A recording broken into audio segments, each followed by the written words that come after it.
Amen. Voilà, merci Seigneur. Je chante avec handicapé, si vous voulez. Voilà, avant de pouvoir vous lire le verset dans la parole de Dieu, je voudrais demander à mon frère. Amen. Je prie, Seigneur. Seigneur, à combien mon âme te loue, mon âme te glorifie.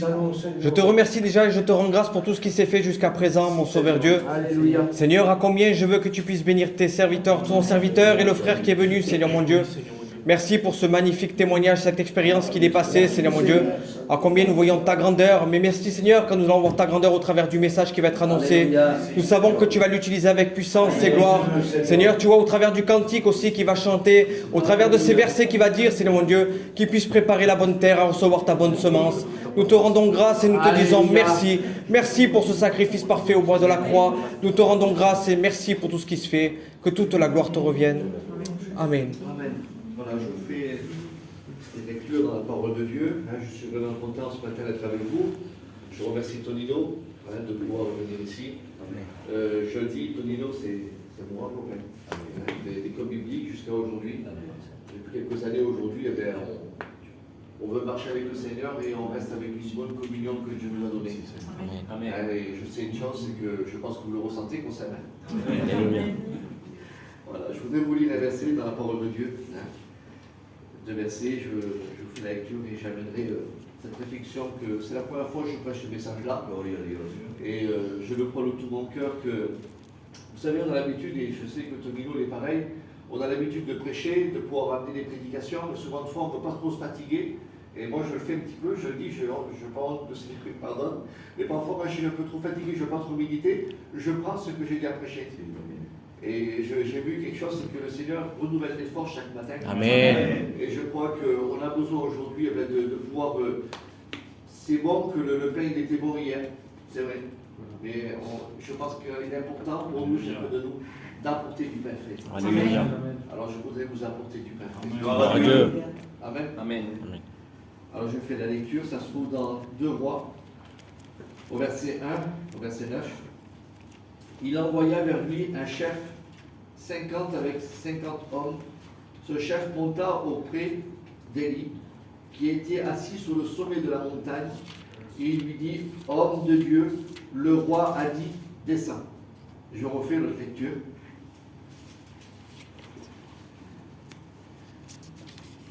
Philippiens, verset 1 à verset 27.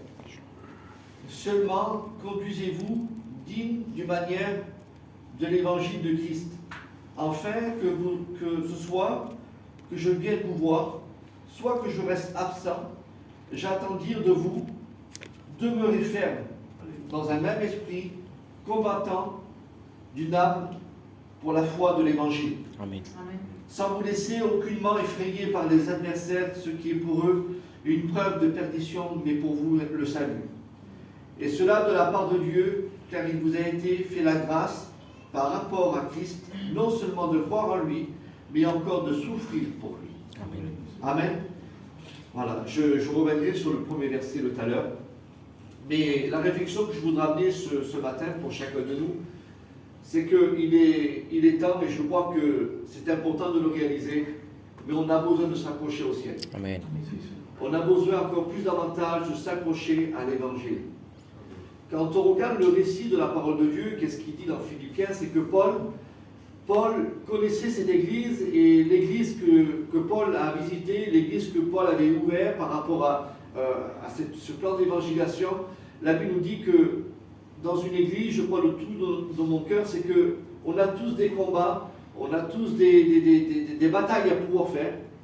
Et la Bible nous dit qu'à ce moment-là, juste au moment où que Paul est en train de pouvoir évangéliser, c'est ce pays-là, vers Philippiens, l'église-là, qui s'est retrouvé en prison, qui s'est retrouvé dans un endroit, et pourtant il est en train d'annoncer le message de Dieu. Et la Bible nous dit que Paul commence à amener ces versets-là, de pouvoir s'appliquer dans l'évangile. Et il est en train d'amener aussi qu'un homme de Dieu, ce n'est pas n'importe qui. Amen. Il est en train d'apporter aussi que nous devons être dignes d'avoir l'évangile. Alléluia. C'est pas n'importe qui, n'importe quoi. Aujourd'hui, on ne peut pas faire comme on veut. je le dis de la part de Dieu, c'est ce que Paul voulait amener à la réflexion de cette église-là. Ça veut dire même que si je ne suis pas avec vous, ben restez fidèles à ce que Dieu vous a donné. Amen. Parce qu'il disait, je suis absent de corps, mais je suis avec vous. Ça veut dire qu'il est en train d'enseigner le peuple de pouvoir garder dans cette bataille. Il est en train de dire au peuple, il dit, ne combattez pas pour vous, mais combattez pour Dieu. Amen. Et c'est ce que nous, aujourd'hui, on doit faire. Combattre pour Dieu. Amen. C'est vrai que l'évangile fait souffrir. Il y a peut-être des personnes qui ont souffert pour l'évangile. Il y a des personnes qui ont versé des larmes pour l'évangile. Parce que ça a été des moments où on s'est confronté par rapport à nos familles, on a été peut-être mal compris par rapport à notre compagnon, on a mal été compris par certaines choses dans notre travail. On le sait que l'évangile nous a fait souffrir, on a versé des larmes pour l'évangile. Et je le dis parce que c'est la vérité, Tonino. On a versé des larmes. Moi, j'ai versé des larmes pour l'évangile. Parce qu'il y avait des choses que ça se faisait et on ne comprenait pas. Et on souffrait pour l'évangile. Nous le savons qu'aujourd'hui, comme je l'ai dit, c'est que l'évangile, quand on veut vivre ce vraie bataille de l'évangile, eh ben, on aura des répercussions sur notre commerce. On a des répercussions sur notre témoignage. On a des répercussions même sur nos vêtements, sur notre vie de tous les jours. Parce que nous voulons vivre l'évangile. Amen. Nous voulons combattre ce véritable combat que Dieu nous demande de combattre. Et je crois que pour chacun de nous, si on a ce désir de pouvoir dire, de faire comme une analyse de tout ce qu'on a fait depuis quelques années pour Dieu. Et dire, Seigneur, j'ai combattu le bon combat. Alléluia. Mais ne pas lâcher. Parce que vous savez, on peut combattre. On peut venir à la réunion. On peut écouter le pasteur. Mais on ne combat plus. Et on peut vivre une situation comme ça. Où que le combat n'existe plus. Je voudrais vous dire qu'il est temps aujourd'hui pour nous, l'Église du Seigneur, de pouvoir faire le bon combat. Et de ne pas lâcher la bataille. Alléluia. C'est vrai qu'il y a des choses qu'on ne comprend pas aujourd'hui. Paul demande d'avoir une fermeté dans la vie de Dieu. Paul demande que notre vêtement ne soit pas taché. Je voudrais vous expliquer une petite histoire. C'est l'histoire c'est une légende, c'est une duchesse de Bretagne. Un jour, elle a participé à une chasse. L'histoire nous dit, pas la Bible, l'histoire nous dit qu'il y avait elle a participé à une chasse et les chiens ont commencé à courir devant une hermine. Une hermine, ça ressemble à un petit peu à un furet. La différence qu'il y a, c'est que l'hermine, elle a un poil qui est tout blanc. Et l'histoire nous dit que cette duchesse-là, elle a participé à cette chasse-là, et les chiens ont commencé à courir derrière cette petite bête-là. Et l'histoire nous dit que quand elle a commencé à courir, quand elle a vu une grande flaque de boue, l'hermine, savez-vous qu'est-ce qu'elle a fait? Malgré qu'elle avait des chiens qui couraient derrière elle pour pouvoir la dévorer, elle s'est retournée pour l'affronter. Pourquoi? Parce qu'elle ne voulait pas se salir. Et l'histoire nous dit que quand cette duchesse, elle a vu cette hermine faire ce qu'elle a fait, qu'elle était capable d'affronter ce qu'elle allait devenir pour ne pas se salir. De là, l'histoire nous dit qu'elle a fait vous verrez dans cette histoire, elle a fait un emblème par rapport à ses soldats, et les soldats agissaient comme cette petite hermine. Ça veut dire qu'ils étaient prêts à mourir au lieu d'aller dans la boue. Je voudrais vous dire cette parole. Il ne faut pas que notre vêtement soit sali. Alléluia. Affrontons ce qui est devant nous. Amen. Amen. Affrontons ce qui est en train de se passer devant nous. Alléluia. Si une petite bête, elle n'a pas voulu, elle, se salir dans la boue, mais nous, voilà. Parfois, on est capable de se salir, on est capable d'avoir un mauvais témoignage, on est capable de mal agir. Et nous vivons aujourd'hui des circonstances, des choses qui nous amènent souvent de fois à des réflexions, à des choses qu'on ne comprend pas. Écoutez, il y a beaucoup de parleurs, beaucoup de pasteurs qui prêchent, beaucoup de gens qui prêchent, mais il n'y a pas beaucoup de actes d'amour, de actes de combat, de actes de vivre l'évangile. Et on a besoin aujourd'hui, frères et sœurs, de voir ces actes-là. Amen. Écoutez, c'est très important. Je le dis parce que c'est une réflexion qu'on doit avoir aujourd'hui dans notre esprit, quelque chose qu'on doit avoir dans notre cœur. Nous ne combattons pas pour n'importe qui. C'est vrai. Nous combattons pour Jésus. Amen. Écoutez, si vous voulez vivre quelque chose d'extraordinaire, faites des choses que vous n'avez jamais faites. Si vous voulez vivre des choses aujourd'hui dans votre foyer, dans votre ministère, vivre des choses dans votre famille, eh bien, faites des choses que vous n'avez jamais osé. Amen. Il y a des personnes qui regrettent et qui se disent si j'aurais su quand j'étais jeune, j'aurais dû faire ça. On regrette certaines choses dans notre vie. On regrette certaines choses parce qu'on ne l'a pas fait. Et je crois de tout mon cœur, même que les temps devant nous sont difficiles, même qu'il y a des choses qu'on ne comprend pas, même qu'il y a des choses qui nous bloqueraient de faire, faisons pour Dieu. Amen. Amen. Et mettons Dieu toujours en avant, disant Seigneur, fais-le pour moi. Sois avec moi dans ce que Amen. je fais. Amen. Et Dieu va être avec nous. Vous le croyez? Amen. Amen. Que notre vêtement soit blanc. Gardez. On a besoin d'avoir des réserves. Je le dis de la part de Dieu. On a besoin d'avoir des réserves. Il y a quelque temps de ça, on a participé à un petit mariage avec ma compagne qu'on a été invité. Et il y a une sœur qui est venue vers nous. Et elle m'a dit cette parole. Elle m'a dit John, parce qu'elle passait par une situation, et elle est en train de me dire que si elle n'avait pas eu des réserves en Dieu, elle n'aurait jamais pu surmonter cette épreuve. Il y a des personnes qui ont abandonné sur le chemin parce qu'ils n'ont pas su surmonter l'épreuve, ni les problèmes, ni les difficultés. Et ils ont abandonné. Et ils ont abandonné la bataille. Il y a des gens aujourd'hui qui ont dû être là ce matin, mais ils ne sont pas. Parce qu'ils n'ont pas supporté ce qui est venu vers eux. Ils n'ont pas supporté la vague, ils n'ont pas supporté le problème qui les a bousculés, qui les a chamboulés dans leur vie chrétienne. Et ça fait quoi? Ça veut dire quoi? Mais c'est un sens, cette femme me faisait comprendre à mon foyer que si elle n'avait pas pris des réserves, eh bien, je voudrais vous dire qu'à ce moment-là, elle a senti, quand elle a commencé à prier Dieu, que Dieu l'avait écoutée. Alléluia. Parce qu'elle avait des réserves et elle savait vers qui s'appuyer. On a besoin de voir du vécu aujourd'hui. On a besoin aujourd'hui d'entendre des choses qui sont vraies. Amen. Écoute, je te le dis de la part de Dieu, il faut que tu aies beaucoup de réserves chez toi. Amen. Je voudrais te dire, pas un compte en banque rempli, pas un frigo rempli de nourriture, il en faut de la nourriture, mais que ton cœur soit rempli. Amen.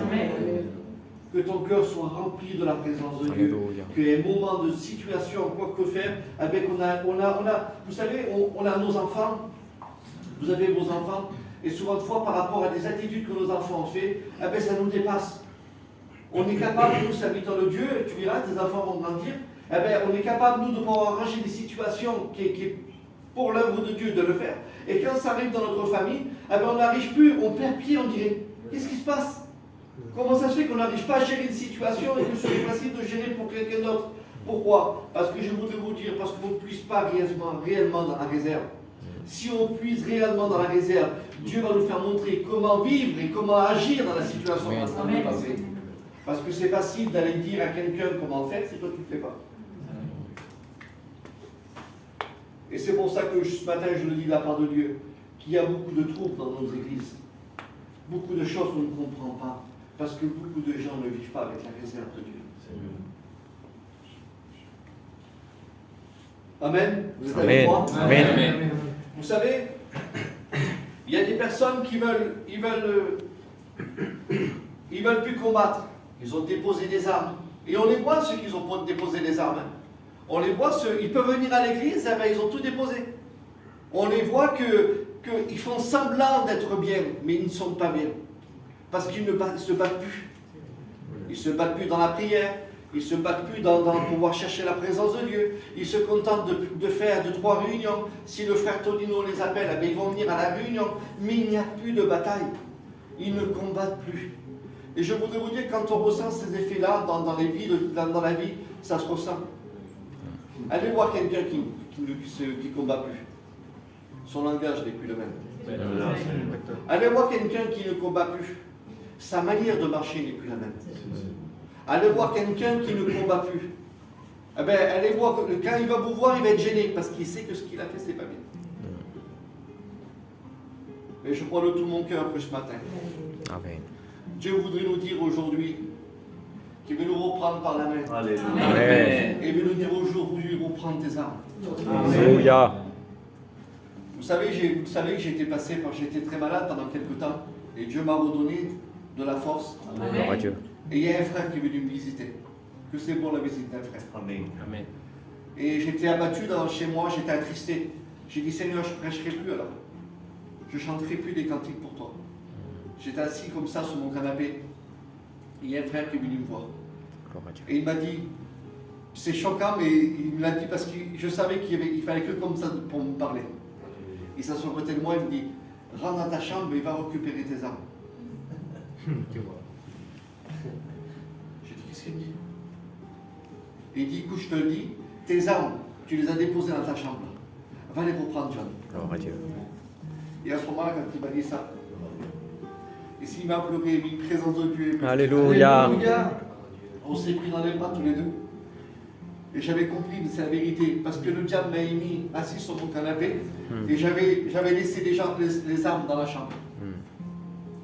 Comme une personne qui a déposé les armes dans leur chambre. La Bible nous dit que dans la chambre, c'est là où on peut demander tout. Dans le lieu secret où que Dieu peut nous écouter. Amen. Où que Dieu peut être avec nous, nous parler et nous faire du bien. Je ressens les bienfaits de Dieu ce matin. Alléluia. Amen. Savez-vous le danger de nous? Qu'est-ce que c'est? C'est qu'on vit trop dans la nostalgie, comme c'était bien avant. Tu l'as pas dit, toi? Comme c'était bien avant. J'ai lu un truc dans un... J'aime bien, moi, les petites réflexions que l'humain peut mettre parfois. Des petites choses qui amènent aussi, c'est pas des versets de la parole de Dieu, mais qui donnent à nous, c'est vrai, ça agit comme ça. Il dit comme ça, la nostalgie vient dans une vie quand le présent n'est plus à la hauteur de notre passé. Je le redis parce que c'est vraiment vrai. beau. La nostalgie vient dans une vie quand le présent n'est plus à la hauteur de notre passé. C'est pas une réflexion privée. Amen. Et on vit dans la nostalgie. Il y a peut-être trop longtemps que tu vis dans la nostalgie. Trop longtemps que tu dis c'était bien avant. Avant je faisais ci, avant je faisais ça. Il y a toujours avant. Et on vit aujourd'hui une vie chrétienne, je ne sais pas, je n'arrive pas à dire pas le mot en français, mais une triste, je vais dire. Une vie chrétienne qui n'est pas dans l'épanouissement, une vie chrétienne qui ne grandit pas. Il y a combien de temps que tu ne grandis pas dans les choses de Dieu? Combien de temps que tu es là et que tu écoutes des messages par message, des prédications par prédication, tu te contentes d'un cantique, d'un frisson, mais je voudrais te dire que c'est plus que ça l'évangile. Alléluia. C'est l'onction de Dieu. Amen. Amen. Amen. De ressentir que Dieu est avec toi. De Alléluia. voir que quand tu pries, que Dieu t'a écouté. Vous savez, je voudrais vous dire que Dieu prend soin de nous. Amen. Dieu n'agit pas comme nous n'agirait avec nos enfants. Nous, on va tout donner. Si le petit, pendant des heures, il va demander quelque chose, Tony, qu'est-ce que tu fais? On est obligé de sacrifier, de dire, vas-y, fais-le. Mais Dieu ne fait pas comme ça avec nous. Amen. Parce qu'il veut prendre soin de nous. Il ne veut pas que nous sommes que des enfants à demander et à pleurer. Il veut que nous sommes des hommes aussi, des femmes responsables de dire, oui Seigneur, je sais qu'est-ce qu'il faut que je fasse. Gloire à Dieu. On dépend de lui. On dépend de lui. Amen. Amen. Je voudrais ramener à cette histoire de ce que je vous ai dit. Ce matin, j'essaie de ne pouvoir pas tout vous prêcher, parce que d'habitude, quand je prêche, je suis un peu plus... je ne vais pas dire le mot agité, mais comme je sais que ça me fatigue, alors j'essaie de me contrôler et de pouvoir vous parler doucement. Amen. Amen. Je vous ai parlé de cette histoire. Je vous ai parlé de ce verset qui est très simple, de pouvoir bien combattre et être digne de l'évangile. Et que personne vienne nous prendre notre couronne. Que personne vienne nous enlever ce qu'on veut faire pour Dieu. Je voudrais encourager l'Église ce matin de pouvoir combattre le bon combat. Amen. Et de rester dans cette voie qui est là, qui est devant nous. On va combattre aujourd'hui des situations. Vous savez, on a vécu des situations, mais ça n'a pas fait de nous des vainqueurs. Tu es en train de dire quoi, John? Oui, oui. On a vécu des situations, et il y en a certains qui ont sorti vainqueurs, certains qui ne l'ont pas sorti. Pendant 2-3 ans, on a vécu dans le Covid. Il y avait des apôtres, pendant un moment qui se levaient. Les apôtres, j'ai écouté des messages, moi, des prières. Je dis, c'est pas possible. Où ils sont, les apôtres, ceux qui priaient dans l'église? On ne les voit plus. C'est vrai. On reste étonné parce qu'on voit aujourd'hui que les gens sont approchés de Dieu par crainte, par peur. Et on ne peut pas avancer comme ça. C'est vrai, Jésus. Je voudrais vous dire que ce n'est pas une position qui fait peur au diable. Je me répète dans mes mots. Ce n'est pas une position qui fait peur au diable. C'est un homme et une femme déterminés qui fait peur au diable. Alléluia. Regardez l'armée d'Israël. Quand ils étaient là en train d'attendre, Goliath était en train de les insulter. Ils avaient une position, l'armée était là complète. Saül, il était là. La position, elle était là. Mais Goliath était en train de les insulter. Ça veut dire que ça nous fait montrer qu'à ce moment-là, c'était pas ça qui lui faisait peur. Nous, on croit que ça y est, avoir une position, avoir une place à l'église, être avec le pasteur, chanter, frapper des mains, on croit que c'est une position réelle. Je voudrais vous dire que c'est pas ça qui fait peur au diable. Ce qui fait peur au diable, c'est des hommes comme David, qui couraient derrière des lions, des ours. Amen. Va courir derrière un lion, toi. On va te manger. Lui courait derrière un lion, derrière un ours. Hein, je ne sais pas, regardez un petit peu. Même, écoutez-moi voir, même aujourd'hui, à l'heure actuelle, on ne voit pas. Hein? On voit des personnes un petit peu dans les commentaires, ils sont là avec leur 4x4, ils regardent le lion de loin, mais ce n'est pas eux qui sortent du 4x4 pour les courir derrière les lions. Ils sont plutôt avec un fusil, ils attendent pour pouvoir le tuer, ou pour pouvoir l'endormir, on ne sait pas. Hein? Mais là, David va faire quelque chose, un homme déterminé, il est capable de courir derrière un lion. Alléluia. Je te dis cette parole ce matin, cours derrière le lion. Amen. Amen. Cours derrière ce lion qui te fait du mal. C'était Sauveur Dieu. En disant, je ne suis pas n'importe qui, moi. Comment ça se fait que toujours on fait cette prière à Dieu? On a péché avec le respect que je vous dois. Et on dit demain je ne le ferai plus. Hein. Fini. Hein. Et demain on fait pareil. On fait des choses souvent de fois. Savez-vous qu'un caractère, il y a quelque temps de ça, j'écoutais un frère, ça n'est pas de moi, c'est un frère qui l'a dit. Il a dit un caractère, il ne se change pas. Et je l'ai compris, j'ai dit Seigneur, c'est vrai, qu'est-ce qu'il est en train de dire? Parce qu'un caractère, et après j'ai reversé un petit peu, il m'a fait comprendre qu'un caractère, il est écrasé par rapport à la parole. Il est écrasé par rapport à la vie qu'on veut vivre pour Dieu. Mais sinon, si tu mets toujours ton caractère en avant, on verra toujours toi. On verra toujours, parce que le caractère veut toujours avoir l'orgueil, il veut toujours avoir la première place, il veut toujours être vu. Et j'étais en train de passer à ce verset-là que vous connaissez, il dit que Dieu résiste aux orgueilleux et il fait grâce aux humbles. Et comme le verset m'a éclairé, je ne sais pas possible, mais oui, parce que quand on a un caractère dur, on devient orgueilleux. Dieu nous aime quand même, mais il fait grâce à celui qui est humble. Pourquoi?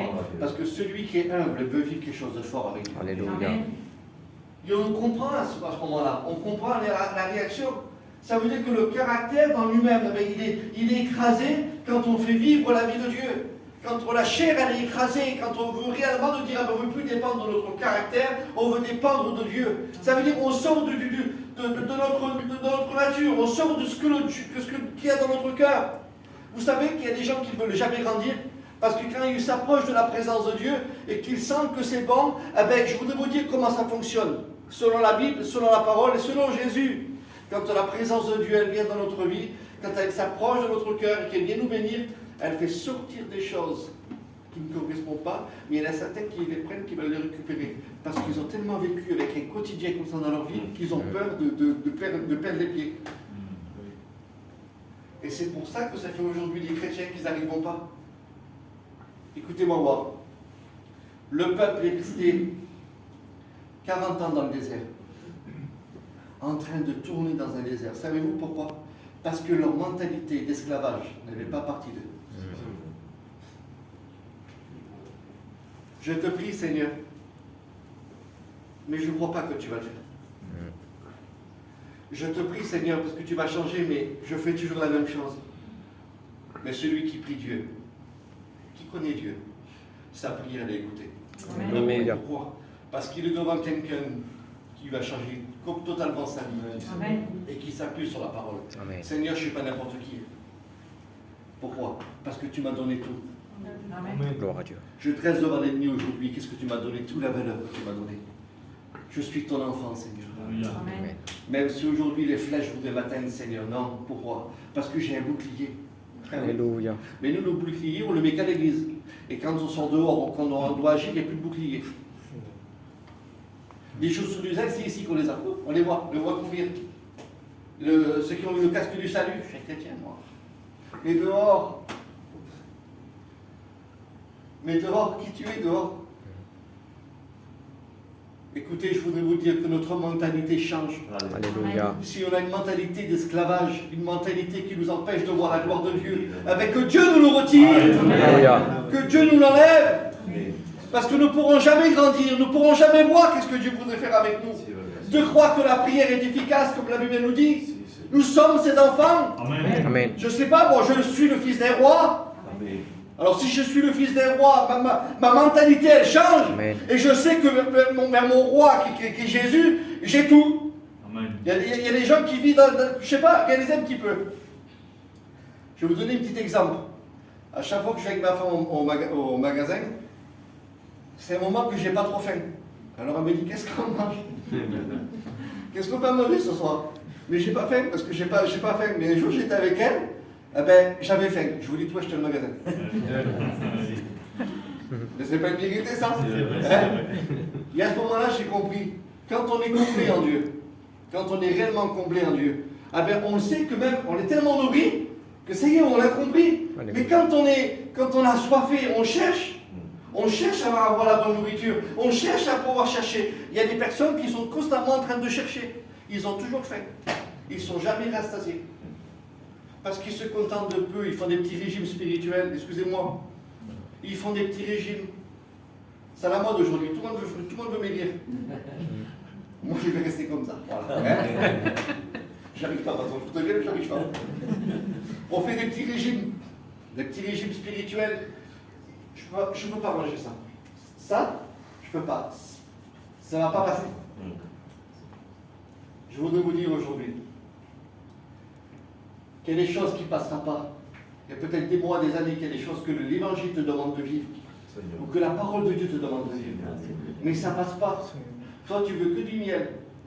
Tu ne veux pas des choses qui seront amères. Mais quand ils vont rentrer ici, ils vont faire une bombe. Alléluia. Un soulèvement, ça va faire. Amen, amen. Mais toi, tu te contentes de peu. Tu te fais ton petit régime. Ah, tel pasteur qui prêche, je l'adore. La parole qui a été dite, j'aime bien, mais on ne va pas plus loin. On n'essaie pas de pouvoir prendre cette nourriture souvent de foi qui est là et qui nous amène à vivre que notre vêtement reste blanc. Et qu'on aura un témoignage au-dessus du dehors. De dire, Seigneur, si je n'ai pas, mais c'est pas grave, tu es avec moi. D'accepter les situations qui nous empêchent souvent de foi au milieu de nos familles, des choses, des combats qu'on ne comprend pas, qu'on n'est pas compris, et qu'on est là, qu'on est capable de lâcher, de dire, ah ben, c'est bon, je suis plus chrétien. Parce que tu sais que si tu es plus chrétien, ça va arranger certaines choses pour eux. Non, affiche-toi comme un chrétien. Aujourd'hui, non, je ne suis pas n'importe qui, je suis un enfant de Dieu. Amen. Si aujourd'hui tu n'as pas besoin de moi, mais dans quelques années tu auras besoin de moi. Alléluia. Et je le crois de tout mon cœur. Alléluia. Amen. Je dis ces paroles-là parce que je voudrais revenir à cette histoire maintenant, par rapport à Élie. La Bible nous dit que Élie, il était au sommet de la montagne, et comme il était au sommet de la montagne, il n'était pas là pour pouvoir se faire montrer, mais il était là pour rester en communion avec Dieu. Je voudrais vous dire de la part de Dieu, il faut qu'aujourd'hui il y ait des personnes qui sont au sommet de la montagne. Il y a des personnes qui doivent vivre sur le sommet de la montagne. La Bible nous dit qu'il était assis, il était en train de consulter Dieu parce qu'il voulait vivre une sainteté. Il voulait vivre quelque chose qui était de Dieu. Et la Bible nous dit que le roi qui représente l'ennemi, le roi qui était là et qui ça le dérangeait. Je le dis parce que c'est vrai, il y a des gens aujourd'hui que ça dérange pour celui qui vit la vie de Dieu. Celle qui prie trop, ça dérange l'Église. Celui qui parle trop de Dieu, ça dérange l'Église. Celui qui prêche bien, ça dérange l'Église. Ça dérange le roi. Ça dérange le roi de ce monde. Ça dérange le diable. Et la Bible nous dit que Élie était là. Et savez-vous qu'est-ce qu'il commence à dire à Élie? Descends. Ah mais je voudrais te dire aujourd'hui, voilà que la voix que tu écoutes depuis des mois et des années. Tu veux vivre une évangile, mais à ta manière. Mais le diable te dit de descendre. De descendre, pourquoi? Parce que de faire comme tout le monde. Explique-moi, John, je n'arrive pas à comprendre. Oui, la position d'Élie dérangeait le diable, dérangeait le roi, parce qu'il vivait quelque chose d'extraordinaire sur la montagne. Amen. Et si tu restes sur la montagne, qui représente ta vie de Dieu, quelque chose que tu as construit de toi-même, parce que Dieu t'a aidé aujourd'hui, il faut que tu restes sur cette montagne. Amen. Même que si quelqu'un te dit ça un petit peu, fais comme nous. Regarde, tu n'as pas besoin de rester des heures en train de prier. Tu n'as pas besoin de rester à lire la parole de Dieu pendant des mois et des mois. Tu n'as pas besoin de jeûner. Regarde, il y a la plage. Regarde, il y a ceci. Fais comme nous. Il y a trop de gens aujourd'hui qui prennent trop à la légère. N'écoute pas ces mots. Je te dis de la part de Dieu. Je le dis peut-être à une personne ce matin, je ne sais pas pourquoi je le dis, mais je le dis de la part de Dieu. N'écoute pas ces mots qui te disent fais comme nous. Fais comme nous. Tu ne seras pas plus, hein, je te le dis. Tu ne seras pas plus écouté, c'est pas vrai, c'est un menteur. Je te dis, si tu appliques ton cœur à rester sur la montagne, tu seras écouté de Dieu. Alléluia. Trop de gens aujourd'hui qui disent fais comme nous. La Bible nous dit que Élie n'est pas sorti, il est resté à la montagne, il n'a pas écouté le roi. Il n'a pas écouté le roi, il n'a pas voulu descendre de ce que Dieu lui avait donné. Il n'a pas voulu prendre une position de dire je vais faire comme eux, comme tout le monde. Non, j'ai pas envie. Écoutez, je le dis de la part de Dieu, un réveil doit se produire au milieu de notre peuple aujourd'hui. On a trop aujourd'hui comment vous dire cette parole-là? On a trop des choses négatives. On voit trop des choses qui n'est pas normales. On voit trop des choses, mais on arrive à critiquer ce qui est bon à avoir. Il y a quelques temps de ça, je ne sais pas ce que c'est toi qui l'a mis, mon frère. Il y avait l'Espagnol qui prêche avec une chemise blanche et une petite tache dessus. Ouais. Et il expliquait dans sa prédication qu'il avait la tâche. Il dit vous faites plus attention à la tâche qu'à ceux qu'on a fait de bien. C'est pas mérité. On n'arrive plus à dire à quelqu'un qui a fait quelque chose de bien. Même dans nos églises. Les gens du monde arrivent à arranger des situations que nous, chrétiens, n'arrivons pas à arranger. Mais comment ça se fait? Dites-moi la vérité, pourquoi? Parce qu'il y a trop de personnes qui sont descendues de la montagne. Et ils sont entre eux, ils font des complots. Nos églises aujourd'hui sont divisées. Des complots. Des frères et des sœurs font des complots. Au lieu de prier ensemble, de chercher la présence de Dieu. Écoute, si tu cherches la perfection, ce n'est pas ici que tu la trouveras. Parce qu'on est tous pareils. Des défauts, on en a tous. Alors si tu commences à calculer, là il a fait ça, il ne m'a pas dit bonjour. Rappelle-toi ce que je te dis ce matin. Si tu commences à avoir cette réaction-là, cette mentalité d'esclavage, il faut vite que tu cours pour la montagne. Alléluia. Excuse-moi, parce que si tu parles comme ça, que tu réfléchis comme ça, et que tu es en train de juger, critiquer l'Église, l'œuvre de Dieu, le pasteur, cours vite à la montagne. Très vite, je te dis la vérité, n'attends pas. Parce que la montagne, il n'y a pas de critiqueur. Alléluia. À la montagne, il n'y a pas de parleur. À la montagne, il y a des prières. Amen. Béni soit Dieu. La Bible nous dit que Élie, qu'est-ce qu'il fait? Il n'écoute pas. Eh oui.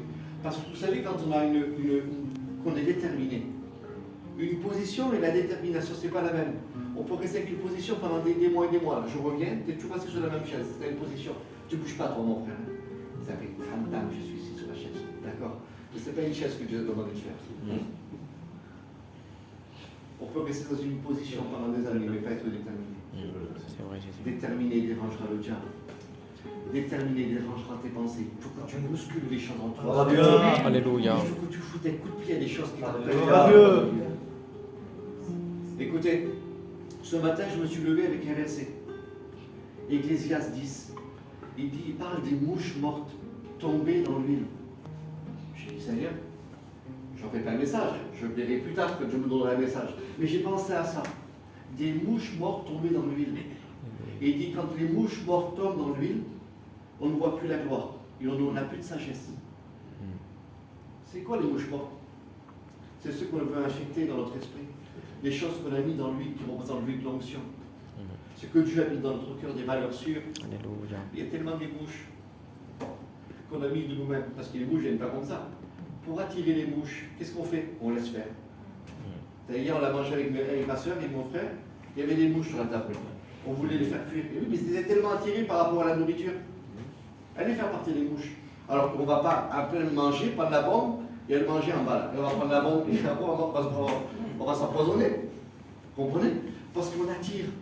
Et aujourd'hui, il y a trop de mouches qu'on attire chez nous. C'est vrai, Jésus. Vous voyez ça? C'est une mouche. Je le dis moi le premier, que Dieu me pardonne. Les heures qu'on va passer là-dessus. Je fais rien, John. Je fais pas grand-chose, je veux dire pour moi, je regarde YouTube. Et YouTube, c'est une mouche. C'est des mouches qu'on dépose et qu'on met, et qu'on infecte. On infecte l'huile. Qu'est-ce que la Bible elle dit?